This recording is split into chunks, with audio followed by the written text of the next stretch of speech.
When are you going to start talking again? Talking again, talking again. What's up, everybody? This is Fidel of Talking Again podcast. This is The Tap. In this episode, we feature Gilda Panales of Behavioral Services Specialist INC. Gilda has over a decade of experience as a behavioral consultant. Her career has been dedicated to directly assessing and supporting individuals with behavioral challenges. In just a few minutes, you will hear about her journey in becoming a self-employed psychologist and learn what exactly is a behavioral consultant. So tune in and don't forget to subscribe to our channel on all major platforms. Thank you and enjoy. Gilda, how you doing? Welcome. I am doing great. How are you today? I'm great. I'm gonna adjust your mic a little bit, but Okay. just right there. But I'm doing awesome. I'm doing great. This is a beautiful morning. I'm glad that I can record not in the AM, as Yes. opposed to like the PM at night. I'm usually recording at night. I'm always like tired from the whole day's work, but this is cool. So Yeah. thank you for coming on. No, thank you so much for having me Yes, of here. course, I'm yeah. so excited. So I we'll know see how it goes. we've talked about it before, and we finally got it. Yes, made it's it been happen. yes, Yeah. definitely. So I'm very grateful to be here Yes. today. So what are we going to talk about today? Well, there's a lot to talk about. Yes, there is. Yes, there is. I want to start off with your occupation. You're a Okay. behavior specialist. Correct. So what exactly is a behavior specialist? Let everybody know. Well, that's a really good question. Mm-hmm. So I'm a board certified behavior analyst, so which is called the BCBAs. And I am a behavior specialist, which means that I provide behavior therapy to families and residential facilities, specifically with families or children that have a lot of disruptive behaviors. And when you think about behavior therapy, a lot of people think about just only kids with autism. Right. It's only ABA. Mm-hmm. And I think that's a misconception about behavior therapy. Basically, behavior therapy, it is that understanding that your behavior has a positive or negative impact on somebody else's behavior. Mm-hmm. That means that if I really want to change somebody else's behavior, like my child, I have to change my behavior as a parent. Right. I have to make accommodations at home. So that's exactly what we offering right now as a behavior specialist. We really work with the families to understand that there might be something that you as a parent will have to change so you can help your child. That's basically kind of summarizes what we do as a behavior specialist. That's interesting. Do you do this with in conjunction with like schools, or do you do this only directly with parents? So right now I'm doing directly with families. Mm-hmm. They contact us and said, hey, I need support. School are calling me. They want me to pick up my child. I don't know what to do. And right now we're currently servicing for 3 to 5 years old. So we get those the calls from the parents saying, I don't know what to do.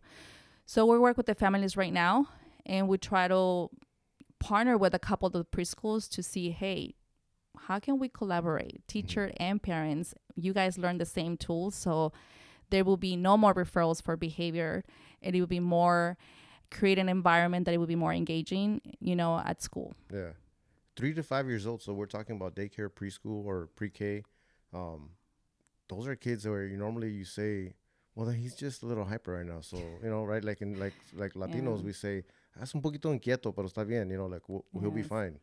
Yes. Do you get a lot of that pushback from parents? I get a lot of those calls, and this is kind of like the main target. And I have to say that I have one of my daughters are like that. Oh, okay. How I started this, it's because I really wanted to help families. I have a child that we can say she's very spicy one. The one that is like, really? The You one that don't get it? challenges you, right? Yes. Yeah. I have 2 daughters. So my oldest daughter, she's like compliant. Every parent, every teacher wants to have a child like my oldest daughter. Yeah. She can read my mind. I don't have to say anything. She knows exactly what she needs to do. Yeah. But then I have the little one, the one that really makes me think like, wow, really? It didn't work out with you? Yeah. So because of her, when she was little and she was in preschool, the teacher told me, your daughter has ADHD. Mm-hmm. You need to put her medication. And when you heard that as a parent, Mm-hmm. it's hurtful. Yeah. And I said, wow, I am a behavior analyst. How much it is the classroom management? How much is that the teacher doesn't really know my child? Yeah. Then the pandemic hit. Mm-hmm. And I worked with my daughter, and I taught her how to read, everything. And I knew that it was going to be a challenge when she goes back after the pandemic. Yeah. She wasn't ready behaviorally. Uh-huh. So then I work really hard with her. And I'm thinking, wow, I have the tools. I have the knowledge to know what to do with my daughter. What's happening out there with their parents that they don't know how to do this. Yeah. And when the teacher says, your child has ADHD, the first thing that they do, they go to the doctor, right? And then sometimes they get medication. And the question comes, does it really has ADHD? That's what I was going to ask you. I don't mean to cut you off, but does a teacher, are they qualified to diagnose someone with ADHD? That's a great question. No. Okay. The answer is no. Yeah. And that is the reason why I started a campaign that I really want to talk about. No, some of the preschool teachers don't have a lot of trainings in behavior or early, screening for ADHD, for intellectual disability, for autism. That's another one that's a big. They don't. So some of the kids that have ADHD characteristics, they look like, or they're similar to the ones that kids are more like strong-willed child. How much is the behavior as opposed to does it really has ADHD? They're just stubborn kids, Yeah. It just takes time. Yeah. And it's hard. There's some kids that, like my daughter, requires X, Y, and Z repetitions to really follow through. Yeah. And the moment that you feel like, oh, I get it. It's been working for 3 days. Boom. 4 days. It's like, what's going on? What's happening? It was fine. It was successful. It takes a lot of energy as a parent to really raise a child who it could be very difficult at times. I can only imagine what it goes into the teacher's mind when they have 30 students, 25 students, just an average in a preschool. Yeah. And they have 5 of my daughters, So that is challenging. And if the teacher doesn't have the tools, it's very hard. It's so easy for them to say, can you call this parent and pick him up, so they can come and pick up the kid, because it's very disrupted. So that's how it started. It started with my daughter. And I really wanted to help families to recognize, is it really ADHD? Yeah. Does it really your child needs medication? How much is behavior? And how much is the medication is going to help? Because you can have a kid that has ADHD, there's medicated, but there's no behavior component to it. It's just not going to work. Yeah. I mean, you're not really fixing any problem. You're just kind of putting a Band-Aid over it, right? With medication. It's just to calm the kid down, but you're never really going to get the root of the problem, the issue. Yes. So that's where you come in. That's when I'm coming. How do people contact you? How do they reach out to you? Or is it everybody just knows behavior specialist? They type it. I'm a parent myself. I wouldn't have been able to go behavior specialist. Where do I find one here in Covina, West Covina? You know what I mean? Like, yes. So what is that? I guess what's the search engine? Those keywords that people would know to look for you. Yes. Or someone like you. Maybe they're not even in your area. Yeah, that's a really good question. Well, you guys can find me we have a website right now that is behavior specialist, inc.com. You guys can find us right there. There's a lot of information. When you click on the website, sometimes say behavior therapy, it gives you more the ABA. And that's where the misconception it is. There's a lot of people that are child psychology, clinical psychologists, and then we have the marriage and family therapist. All these psychologists, I'm a school psychologist too, by the way. All these psychologists have different approaches. So it just depends on what approach you want, to work with them. Yeah. My approach, I take the child as a holistic. I look at the behavior approaches, which it is behavior modification, but I also look at the social and emotional component, and I assess his environment, his temperament, how much that environment and temperament, is that a good fit, not a good fit? And then I assess how much I can help in behavior modifications. So my approach and then my team's approach, it is a holistic form. So it's just not only like behavior modification. This just part of it. Yeah. So what you're saying, there really isn't a cookie cut way of fixing this or attending to the problem. It's everyone's different, right? Like every kid has a different, issue or comes from different things where it's like a custom thing, right? Yeah. You can't just put something out there like, do this, and this, and that's it. It's like, you have to really get into it. And that's where you come in, a specialist.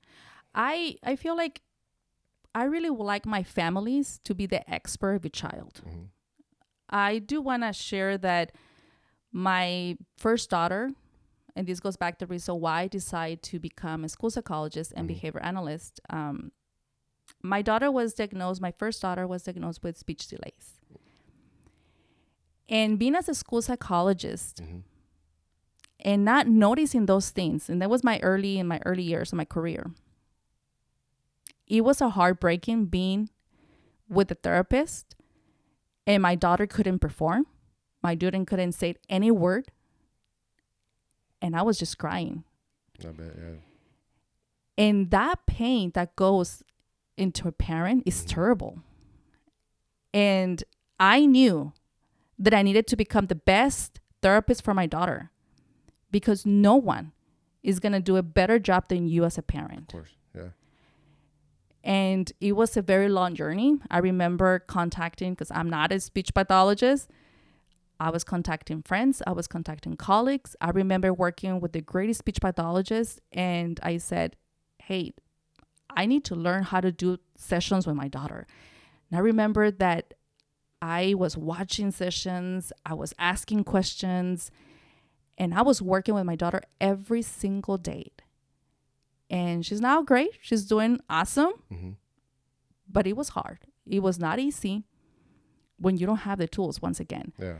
So when I have clients with me, new families, and they tell me they don't want my child anymore at the preschool. They told me that if I don't get therapy, if he doesn't get better, he's going to lose that placement. And Gilda, I have to go to work. I work. What I'm going to do with my child? I have the session, and I tell them that this is going to take time, because it's not a magic one. Yeah. But they will have to really, really invest for the first 3 weeks. The first 3 weeks of interventions are like the crucial ones. And it's not going to be easy. So they have to do it, and they have to follow the steps that I tell them. And what's in different services from other services that we provide right now, it's that I am there. I tell them, you need to call me. I'll make myself available the first 3 weeks because it's really hard. Parents don't know if they're doing the right thing. Right. I might tell them, hey, you have to do this and this. But the child might be responding differently. So they call me, they're like, this is the way that it's supposed to be doing? I think that has been the reason of being successful, the program that we have, that we have that connection with the families. I really want them to be the expert of the child, because I am not there the 24/7, right? And my job is to give the tools to them, the knowledge to them. So when they are at the restaurant, they already know how to work with the child. They already know how to redirect. Yeah. When they are in somebody else's party, they already know how to follow up with them. So when they are in school, they know that the expectation for the child is to be present, to be attending. But the disconnection happens when that child's teacher does not have the same tools that the parents are learning. Does that make sense? Yeah, of course. So that's when it's your job to try to, or you just said you're trying to work with the educators as well. Yes. So you guys can all work together. How long does that process usually take, an average? You said 3 week. There's 3 week intervention, but I'm sure that's not where it's over and it ends. Yes.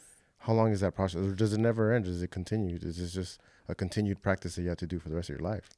Yeah, right. That's a great question. The good question here in the answer, it's that behavior therapy, it's not forever.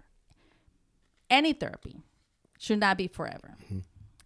I had one of my clients that they were in therapy for one of their child for 2 years, and this client was going to different preschools. So she was kicked out from 3 different preschools before she arrived to the 4th. And getting to the 4th preschool, that's when I received the referral. So that's kind of losing a little bit of the track in here. Yeah. The time that it would take. Yes. Thank you for reminding me. So then the answer to that question is that it really depends, right? And the feedback that we get from the school, there are teachers that are more receptive than others. There are teachers that have more of the skill or the knowledge, and they have the experience working with the child. So that's much easier. And there are other teachers that are more, does not believe that I have to change my classroom environment or the way of teaching just because that child does not fit into my classroom. Yeah. So we get a little bit of resistiveness. And even with the teachers that sometimes we feel there's a little bit of resistiveness, they are the ones sometimes they come back to us and they said, I want more of you. I want more of these services because I am learning. I have learned over the years that because they never have been guided or working with the coach one-to-one and how to work with these behavior modifications in the classrooms, that is the reason why they don't want to try it. Because the experience before is being like, they only come one time for 20 minutes. And Johnny, it was great in the 20 minutes. Yeah. I need more of that time. So how can I make these teachers that are so resistant to work with us? It's that I build my report. I am there. I model. I coach. I provide feedback. But more than anything, I make that connection with the teacher. That has been very successful. Going back to how long, for example, this family has been only for 10 weeks. So we created a program for 10 weeks because I have to be ready and assess, is this teacher ready for us? And if not, then it take me the first or 2 weeks, try to demonstrating for her that this is needed and she's going to get benefit. She's going to benefit from having someone like me in the classroom. Yeah. Give me a chance. So it takes some times when I'm working with teachers that are not receptive to a change, it takes a little bit longer. Yeah. When they're ready, teachers that said, okay, I give you 2 weeks. Gilda, you gave me 2 weeks. We'll do it. Yeah. It happens more quickly. So we created a 10-week program, and we have seen that within the first 3 weeks, there's a huge decrease of behaviors because I work with the parents one-to-one separately, and then I provide coaching sessions to the teacher. And then if needed, sometimes I do provide that one-to-one intervention to the child. And that has been very successful within 3 weeks. When there are cases, like it said, it's a little bit longer, I can see the changes reduced in the 5th week. So every referral is different. So I have to assess whether I have the support from the school director, the preschool teachers, the assistant of that teacher as well, how much training they're going to need, how much educational training and behavioral training they're going to need. And then I collaborate with the parents too. So basically at the end of the 10 weeks, the goal for the parent is that parent knows exactly how to advocate for his or for her daughter education and knows exactly how to do it moving forward. And so far, when it gets into the 10 weeks, there's no behaviors. Nice. So after the 10 weeks, I would say the parents have graduated. Yes. From the therapy, from the education that you provided to them. Do you personally ever get phone calls back from them? Like, hey, here's an update, or I'm stuck with this. Can you still assist with that? Do you get any of those calls as well? It's really sad when I exit a client because I know they're not going to come back. And right now, all the clients that I have served, they haven't come back. Wow. I do get phone calls and texts from them, but it is videos of them getting a recognition for behavior. Oh, wow. Yes, Yeah. it's a recognition that they're doing really good in school. A picture that he has met the milestone for the next thing, So I get those phone calls. Nice. I don't get the phone calls of like, you need to come back. Yeah. So that makes me feel like I have done something really good for a family. Yeah. And I love it because every time I get a referral, for me, it's like, ooh, I'm going to help this child. Really? I really get excited about it because I know what it's like as a parent, right? That you're being told your daughter has this and all these things on top of being a working parent, on top of being, a daughter, a friend and everything, all these roles that we have as a human being. You telling me you're going to add another extra stress? Like, now what? Yeah. So my goal is to take that away, that stress, within that 10-week period for the parents to say, we're going to do this together. Yeah. You're not alone. and we're doing it together.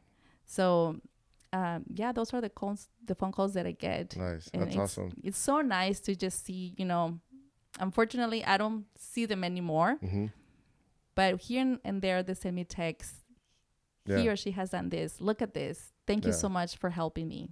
No, I bet it's real rewarding, just knowing that, they're able to, get past and beyond their issue that they had, of behavioral. So that's good. That's great for your business. That you have such a great record so far, with that. Yes. But I do want to talk about, you said how you're so passionate about it, how did all this start? I know we talked about with your daughter, but before that, what made you get into psychology? That's interesting. Yeah.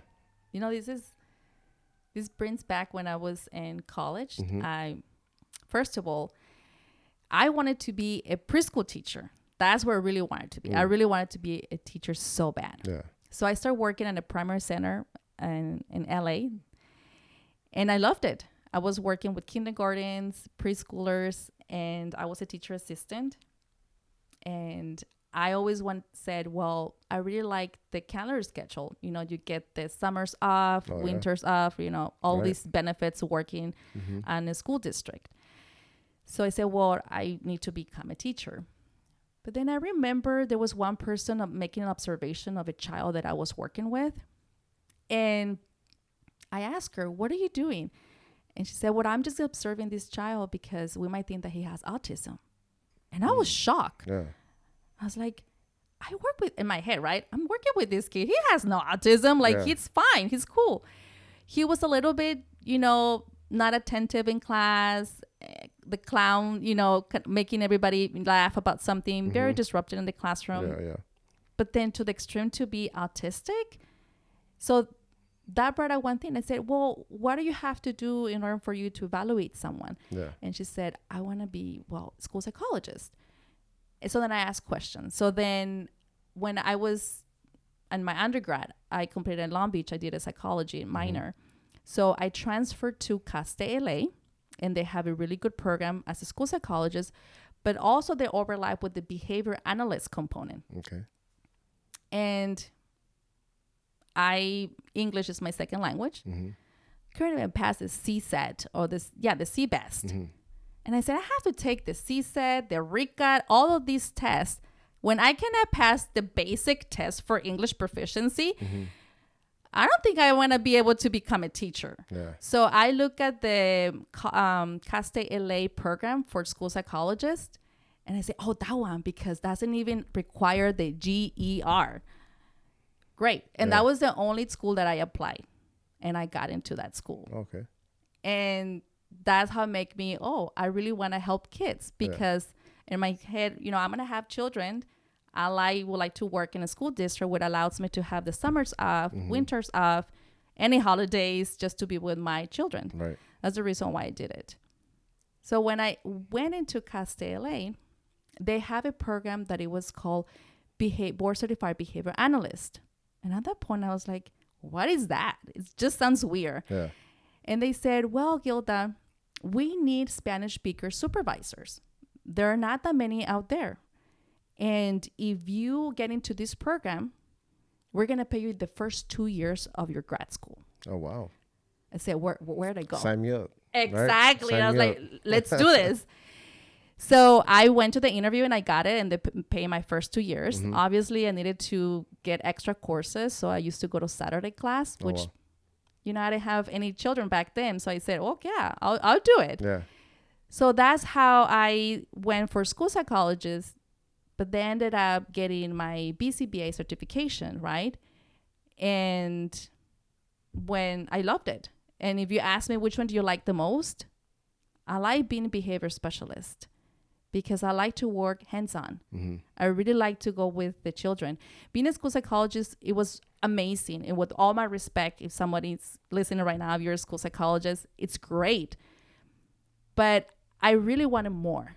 I really want to be more hands-on. As a school psychologist, you do a lot of testing. You don't do that much of the behavior modifications because they have a caseload that they have to do. There's a lot of testing. And I really enjoyed more when I'm working with the children in the classroom, being a coach. And that's the reason why I decided to just do more as the behavior specialist piece. Mm-hmm. And so from college, once you get your degree and you're ready to go, what was your first job? Was it at a school? Or Yes. was it the district? You know, I graduated in 2008 when everything crashed. Oh, We yeah. had a big The recession. housing. Yes. And, you know, this is a really interesting question. I graduated in 2008 and there was no jobs in school districts. There was no funds for school psychologists.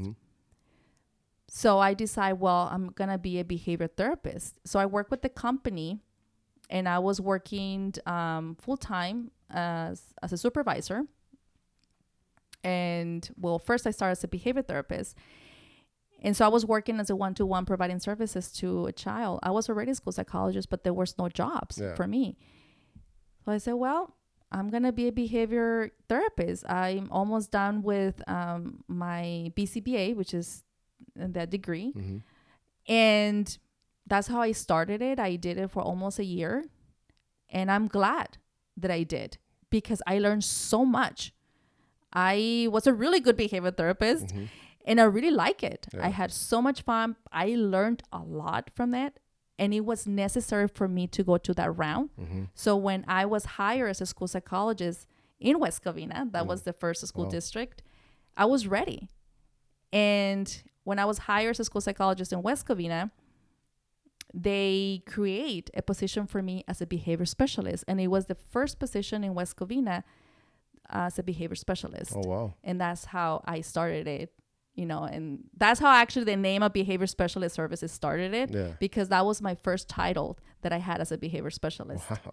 That's pretty cool to think 15 years from now or 15 years ago, you started that position, which I'm sure is still carried on today, right? Yes. And multiple behavior special analysts. Yes. That's cool. And I'm very grateful for that opportunity. The people that used to work with me, they were really great mentors.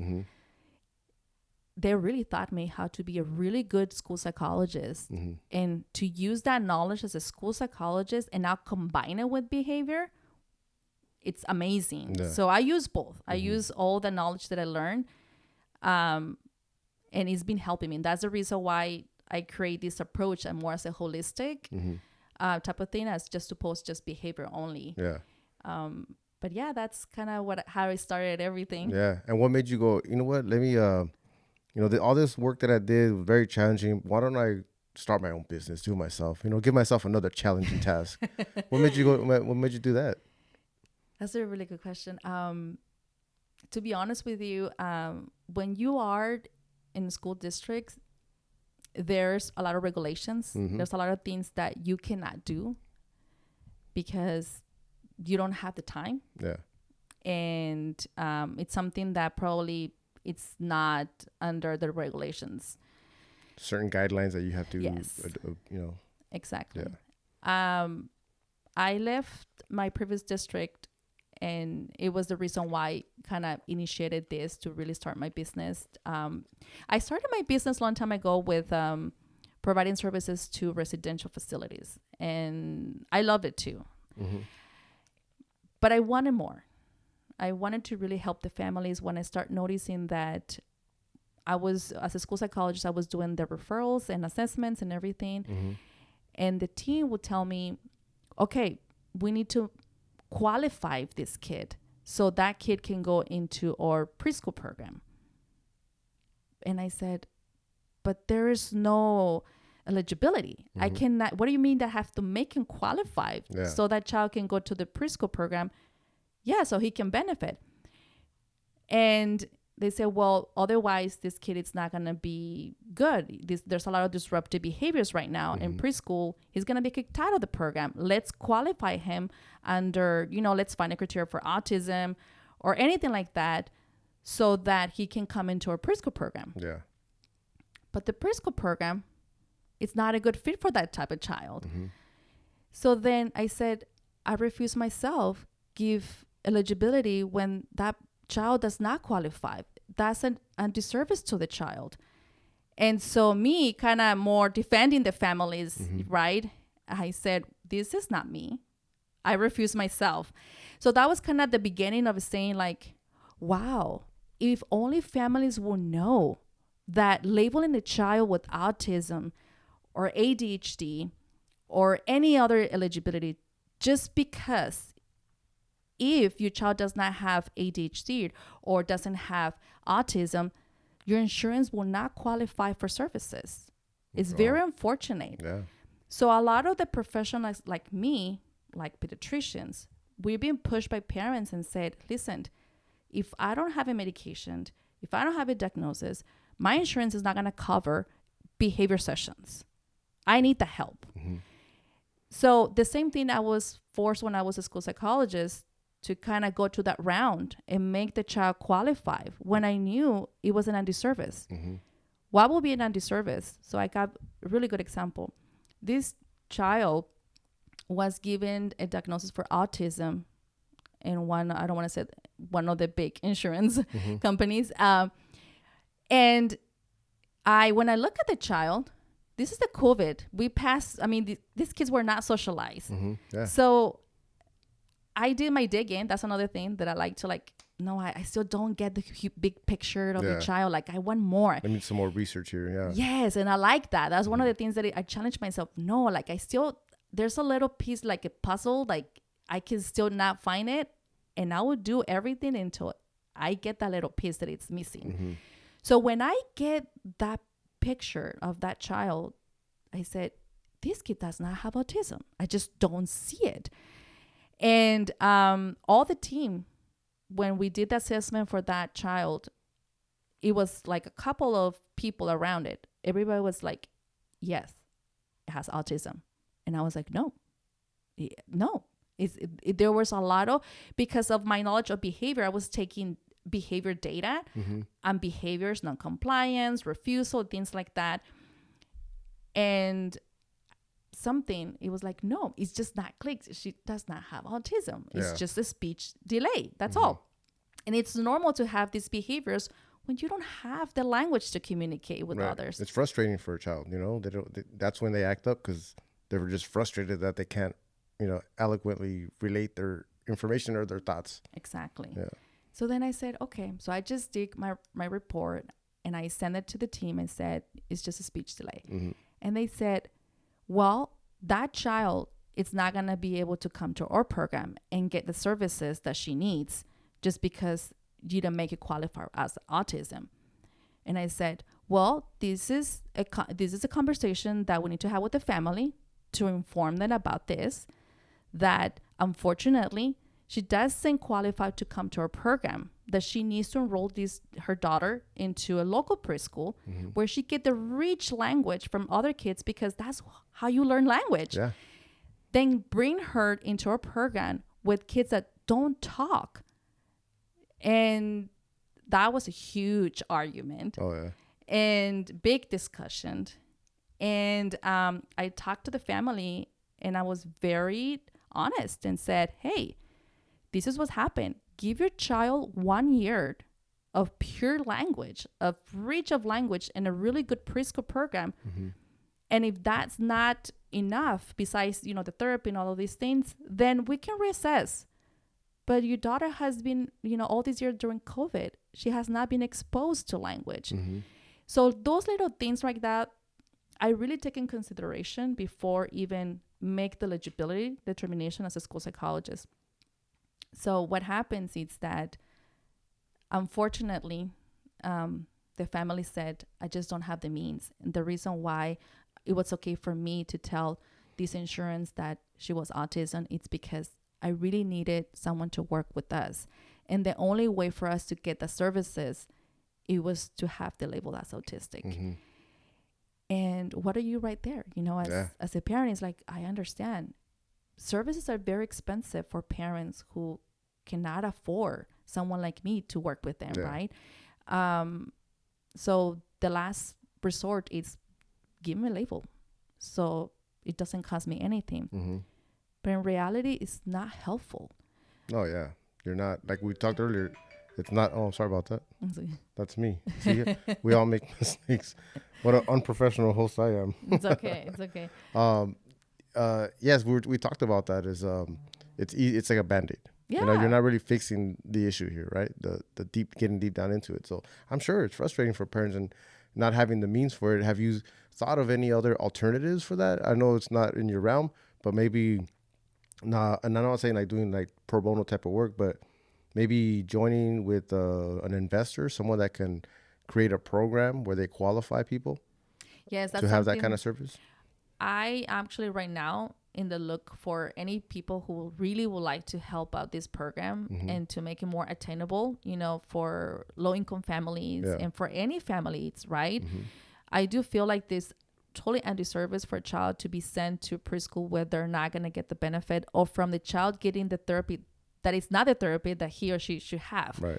So right now I am doing a program in partnership with other preschool centers that they can be able to get the tools and learn the tools, come to the trainings so that they'll be able to have workshops where parents can come and then we can teach these parents, these are the tools that you need, right?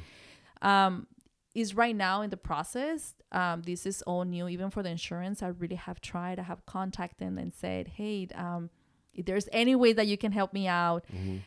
No. So I'm calling for every people, you know, right now, and I'm using right now here. Yeah. If you're really interested to get to know about our program, please contact us. Contact me. I will be happy to be able to share with you more in details. How does it work and things like that. I think it's really important that to increase the awareness that how much the preschools, right? How we can collaborate with the preschools, with childcare educators and the parents together. This is something that is a collaboration. It cannot only be at home. It has to be at school and it has to be home. Yeah. And sometimes need that person in the middle, which is me, to say how much we can do, you know. But it's in the search still for people who can be able to contribute, so we can make these services a little bit more attainable, of course, for parents. Yeah, that would be awesome if you can get some kind of investor to come in and just, you know, work in conjunction with you guys, you know, to make something like that possible. It'd be awesome. It will be extremely awesome because there are people that come for one session and we lay down and we tell them this is what you need to do, but they tell me, I cannot afford these services. Yeah. It's easier for me just to have him label. And right there, it's like, oh, let me follow up. And just to kind of try it out, follow up with the teachers and things like that. So right now, what I am thinking is making you expert as a parent. So you be able to advocate to the school and ask these questions, right? So the campaign right now that I'm trying to do just to increase this awareness, it's to really go to our local preschools and childcare and share this information. Yeah. And so we're putting up really good content for preschools. There's going to be free and available for educators and parents to learn about ADHD. What are the red flags? What are the steps that I need to take as an educator and as a parent, but also for autism, speech delays, and intellectual disability. So those are the things that we're going to be working, and it's going to be free and accessible for parents. So they learned. Yeah. Something that I can start a little bit. It will not be enough, but I know great things are going to come, and we're going to have another opportunity to be able to reach out more preschools. And they might be, you know, reaching out to say, hey, we just want to have a little bit of workshops. Yeah. You can teach our teachers and educators so we can be able to, you know, help other parents and other sometimes children. Just planting that seed into somebody to, you know, bring awareness to them, right? To just, hey, there's something else out there. There's another option, you know? So yeah, I think that's great. That's very, very important. You know, I did want to ask you, can you relate to us what a perfect candidate would be for you, for your services? Oh, that's a really good question. I think if you are a parent or an educator who you're having a very challenging student, and it could be as a non-compliance to elopement behaviors, which it is right around the classrooms, very aggressive behaviors, which is hitting, you're a really good candidate to reach out to us. Do not wait until behaviors get worse. If you feel that there's a beginning or early stages of behaviors, please look for help, look for support. It takes time. A behavior, I wish that we can have a one and said, that's it. Yeah. it's a process. Mm-hmm. So I would recommend for them to reach to us, and then we can guide you and to set up a really good program for that child. What would you say to a parent that is unwilling to accept the fact that their kid is that stubborn, troublemaking kid at school? It's having behavioral issues. I mean, you know, a lot of like raza, right? Latinos were like that. You know, we don't want to accept those facts. So when a teacher comes and tells you that your kid's misbehaving, and you just, you know, I'll play devil's advocate. I'll say, you're just not doing your job as a teacher. You don't have the patience. It's your fault. What would you say to a parent like that? You know, in hopes for them to understand that there's more to it than just he's being a child, he's being a kid. Yes. I think that I would answer more as a parent. So this is just more as a parent. I knew that I needed to work with my daughter. I'm a working parent, and I'm the only provider because I'm a single mother too. I'm the only provider at home.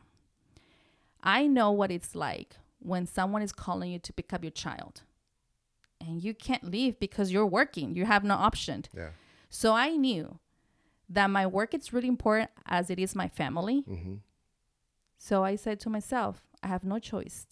I don't see myself as a parent that is going to go through a lot of stress where I can put my work underline, right, of losing it, just because I don't take the time to learn and to have it home that is going to have discipline and expectations. And so I would tell those parents, our children need that discipline and expectations so they can become more independent. So you as a working parent can have more freedom. Yeah. And you don't have, it doesn't require that much level of supervision. So my friends laugh when I said, sometimes I run my home as a little company. And the reason why is because everybody has an expectation at home. Everybody has their jobs that they have to do, right? And when you're not meeting that expectation, I have a family meeting. And I'll tell you, like, probably, you know, your boss is telling you, hey, Fidel, this is not working for us. We need to talk. Yeah. The same thing, I call a family meeting. And that use the family meeting to tell them, with respect, this is what expectation you have. This is your job, which it is X, Y, and Z. You haven't done it. This is what I'm expecting from you. These are my rules. When I have done that, my daughters have more independence. I have the freedom to do maybe work out, maybe just to watch my extra novela time, right? But because they already know what is expected from them. Right. Was that easy? No, it wasn't easy. I tell the parents, sometimes I go back because of my daughter. I go to boot camp sometimes every week, meaning like I have a boot camp in my house. I know sometimes that it is going to require 1 week of me being like, here, no, here. That's what it requires. Then I would do it because I really want to raise my daughters as productive, good citizens, right? When I know that they have the capacity of doing that. Yeah. So going back to your question, just straightforward, I would say that your kids need discipline so we can raise them to be successful in life. They need discipline. Yeah. Everybody craves for feedback. Everybody craves to work with a company that is very structured, that has a good leader, that has expectations, clear expectations, and you get reinforced. The same thing at home. Your child needs a discipline. Your child needs a leader, which it is a good parent that is letting them know you're not doing things right. Oh, you're doing an awesome job. Our role is also to teach those skills that we know they need. Yeah. And it takes time. It takes a few times, and then they'll do it. Yeah. So I see right now a lot of the movements of how much parents, because our parents didn't do or didn't give us experience, and we try to do it with our children. Yeah. For me, the best experience that you can give to a child is for allow them to make mistakes. Oh, yeah. And we can put like a little bubble. So it's hard with the Hispanic families because they said, the chancla or like raise your voice and, things like that. Le voy a hablar tu papá, like, or wait till he gets home, when your father gets home. Yeah, like that was the easy thing, It is the easiest thing. But what you want to do, my question to those parents is like, do you talk like that to your coworker? If you're a boss, do you talk like that to your coworkers? I mean, to your workers, employees? No. Then that's the reason why sometimes I said, I analyze the company in my house, because the same respect I give to my employees and to the parents that I work with, the same respect I give to my daughters. We are the example and the model to them. Yeah. So you want to raise respectful, right? Humble and sociable and care people. Start with us as a parents. So we have to be that model for them. Sometimes it's not easy. And even for me, sometimes, let me tell you, sometimes it's hard, right? And I get it. But it starts with that, to understanding how I envision to have a family. So I tell these parents, how do you envision him in 10 years? How would you like your child to look like, to be? And then they start saying, right? And they say, okay, so what would it take for him or for her to be that way? And then they start to telling me, okay, what can you do to make this happen? Yeah. And then they're like, oh, I have to do this, this, and this. Let's do it. So it starts with that. Yeah. You start forcing them a little bit of accountability, right? Yes. Yeah. I think parenting is the hardest job. Oh, yeah. It's hard to be a parent. There's books out there, but it's never like what you think it is. You know what I mean? When you actually become that parent. And you learn, from your own parents, right? You learn from them, but you don't want to do it like they did, or you want to do it a little differently. But, parenting is one of those things where you're always going to learn, because you have that 3-year-old, 8-year-old, 10-year-old, and then he's 15 or she's 15. And then I've heard people say that you're still parenting when their kids are 35, 40 years old, and they're still parenting, because it just never ends. So you're always learning and educating yourself. Yes. So.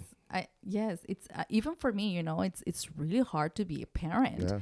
And the best blessing, but at the same time, it's like you never know if you're doing it right or wrong.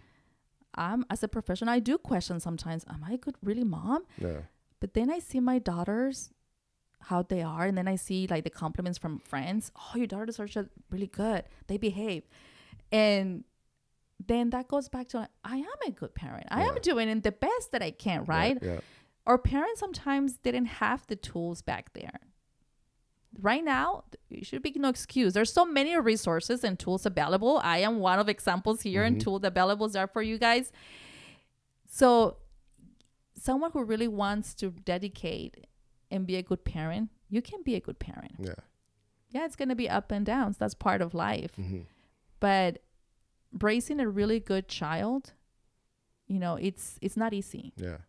Yeah, it takes a lot from the parents. Of course. And then, a quick message to the new parents out there right now. They say that the first 5 years of a child's life are the most important, years of that kid's development, right?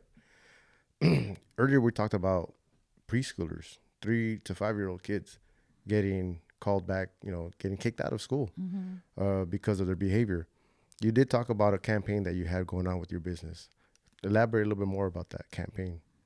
Yes. So right now it's to really, for families to understand that the importance of having a home that has a discipline, that has the expectations of their kids, right? That starts from there. Yeah. The first education, it's home. That's not questionable. It has to be home. Yeah. So you need to spend time and really understanding how is each of my children, right? Because their personalities, things like that. So it's really, and you cannot base on your child's personality or your children's personality. You base your rules at home. So you need to have rules at home.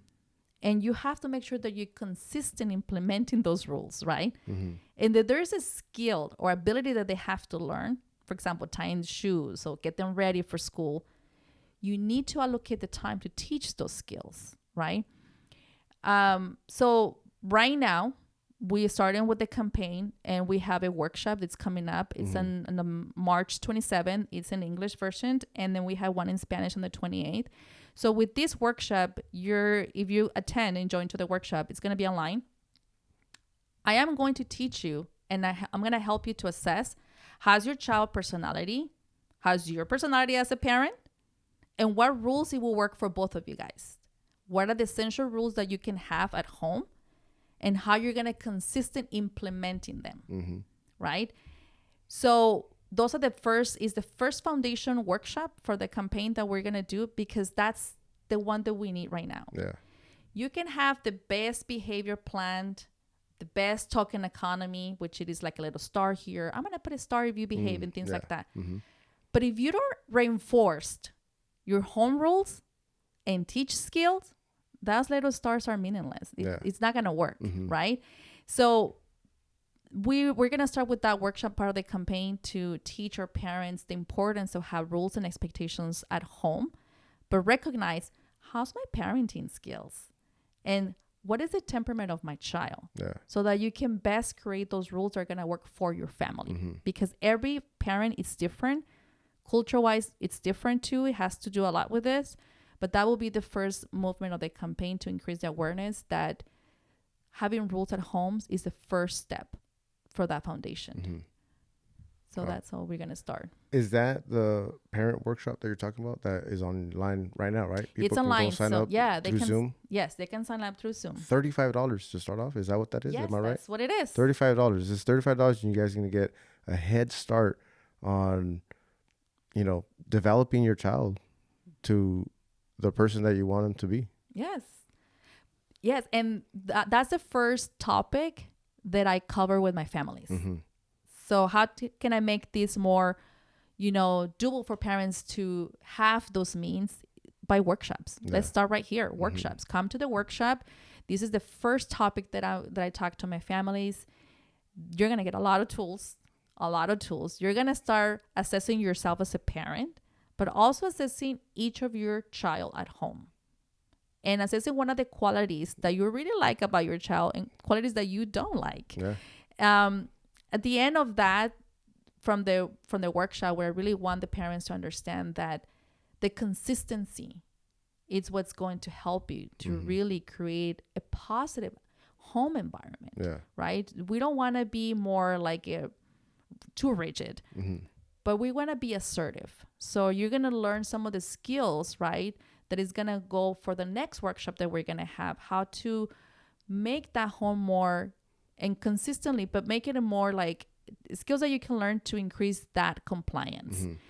But it doesn't start. We cannot skip this foundation workshop. So it kind of layers. So we're going to start with the first training, which it is. Would this be an interactive one where they can communicate or speak with you, ask questions, or is it more of a like a presentation? So we're gonna have two questions. So for the first hour, so it's an hour and 90 minutes. So the first hour is just gonna be the presentation, and then I'm gonna open up the 30 minutes for any questions that they have. In addition to that, I know a lot of parents are going to have questions. So we open up on Tuesdays and Wednesdays free Zoom calls for parents. So take advantage of those. They're free.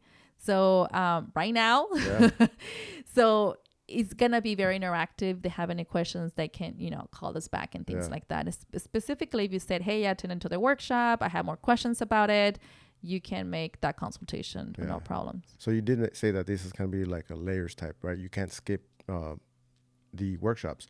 Would they be available on demand kind of for them to download and view? Yes. Later? So if you're registered, it's going to be available for that. Sometimes we get busy. So if you're missed the training, it's going to be available for 30 days after where you can play it again. That will be one. I would say that this workshop, it's like it's layers. It's a foundation. So in order to have a happy home and something that is going to be long lasting effect, you need to start building strong foundations. So that's the basic of this training. I cannot teach you a little bit more of what it's, the feelings of your child and social and emotional component where the foundation has not been established. So don't miss this training. It's really interesting. People think like but right now he's been, is acting up. I wish, sometimes I can go to that point as a topic, but every time I had done it before, it goes back to the foundation topic. Of course, yeah. So you need to have these rules set up. Your child or your children's at home, they need to understand what are those. Sometimes we have to role play, right? Sometimes when you get into the first job, you don't know what's going on with the job. So you need that training. Yeah. Well, guess what? They're going to need a little bit of the training too. So, and that's when some parents said, oh, it's just work. Yes, that is exactly what it is. Yeah, it's not going to be easy, right? I mean, yes. You have to adjust. You have to adjust, and your lifestyle has to change. Not just, at home especially. That's what you said, right? So, yeah, it's a lot of work. It's a lot of work at it's the not beginning. going to be easy. Yes, but it's not forever. Yeah. I tell them, just give me 3 weeks. They don't believe me when I say 3 weeks. But this is a magic number, 3 weeks. Yeah. If you're listening, you were my client before, you know the 3 weeks. Yeah. And so it only takes 3 weeks to really be consistent and teach a new skill, a new concept to someone and reinforcing it, right? So, yeah, that's kind of the beginning of the campaign. It would be the foundations of that. And then you're going to learn exactly a little bit of what is really behavior, modifications and things like that. Yeah. Well, Gilda, I'll tell you, you're doing an amazing job. I think, especially I'm always preaching about this is, everybody's asking why are these kids messing around out on the street? Why are they breaking into things? Why are they stealing things? It comes from home. It's the parenting, where it's a very lack of parenting. Faith, people will say that it's faith also. Hey, throw that in there too. But parenting has a big thing to do with it. And I think you're on the right step to, making this world a better place for us, for us all to live in. So, no, thank you. One of the things that I told my families, right, and said, I cannot watch TV anymore. And I said, let's make that as a goal. Yeah. You want to watch TV, your novela? At what time does it start? Oh, at 8:30 or 8. Let's make it as a goal. Yeah. And they don't believe me. And until we get to that goal, oh, Gilda, I'm able to watch TV. That is exactly what it is, right? Is it? So everybody can do it. It's just that it's going to take us a little bit of a time, right? But at the end, it's really enjoying what parenting is. Part of it is here also that, we're teaching our children's, but also let's enjoy parenting. Everybody has the right. Enjoy the process. Yes, right? It is a process. And I know it's hard to be a parent, but it's even harder not having the tools and the correct people to go to for these questions. Yeah. Well, there you go, man. I appreciate you coming on and letting us know what your business is all about, and everybody make sure you guys reach out to her. You're on Instagram. We'll tag you all down below. Okay. Unless you want to go ahead and let people know how to find you right now. Yes, so you can find me at Behaviors Specialist on Instagram. I kind of started a little bit that. You can also find me on Gilda Panales. That's another thing. It's a little different, the information that you get there. I will be sharing more in my Gilda Panales how the campaign is going, to share a little bit more who is behind the scenes. I'm a parent too, so I'm struggling sometimes. But I'll be sharing those part of those things. There's going to be a lot of information coming up on the Instagram for Behavior Specialist. Free things or great things coming up. I can't wait to share it with you guys. Amazing. Right now, we're really closing a deal with a couple of the preschools in the area. So once it's done, that deal, I would like to come up and then say, hey, this is how much children are being able to help and how much the teachers are having fun in their classrooms. That's also the goal. Yeah. Well, there you go.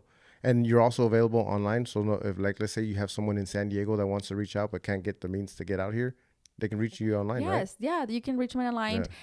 This is how successful has been. All the clients, because they thought that people, you're going to be the nanny, kind of like the show that they have nanny. And they come into, Fran Drescher. Exactly. That comes into the home. And not even close to that. This is the magic, how it works. All my clients, I have never met them in person. Really? It's been Zoom. Wow. So you don't have to come to my office. You're going to get really good and comfortable through Zoom. And that's how the magic starts. It really doesn't require me to come into your home. You're going to become an expert. to the point that you're going to be the nanny from the TV show. Yeah. But yeah, so none of my clients have not come to their homes. Yeah. We don't provide home services because it's not needed right now. It's not even necessary. No, it's not necessary. That how powerful the tools that we're going to provide you if you come to the workshop is going to help you. Yeah. Yeah. So that's kind of the beauty of this. Well, there you have it, everybody. Thanks for tuning in. Thank you, Gilda, for coming on. Oh, thank you. And you guys have a good one. Make sure you guys reach out, get this service, use it right now. It benefit you guys. So thank you so much. Appreciate it. adios.